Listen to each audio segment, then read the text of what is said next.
Boris Johnson irringrazzja lil dawk li vvotaw u taw il-fiduċja lil partit tal-Konservattivi billi sfidaw il-vot vizzjuż tal-ġenerazzjonijiet. Il-Partit Konservattiv tal-Prim Ministru Boris Johnson kiseb maġġoranza assoluta fl-elezzjoni li saret u żiedu kważi 50 siġġu mill-aħħar elezzjoni. L-akbar rebħa Tories sa minn żmien Margaret Thatcher.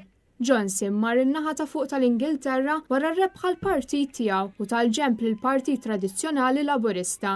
Il-partit tal-aħħar kellu l-agħar riżultat tal-elezzjoni mis-snin tal-1930. L-attivisti nsemgħu jgħidu l-isem Boris hekk kif għamel iż-żjara tiegħu s-sibt dan filwaqt li jirringrazzja lill-votanti tal-appoġġ inkredibbli li rċieva.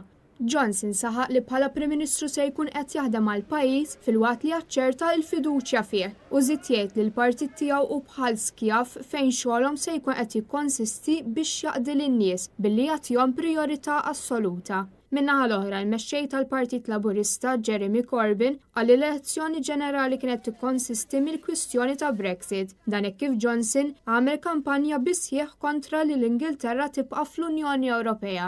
Ir-Renju Unit ser ikun qed joħroġ mill-Unjoni Ewropea sal-aħħar tal-2020 bi ftehim ġdid li mistenni jiġi finalizzat fi Brussell fl-aħħar ta' Jannar li ġej.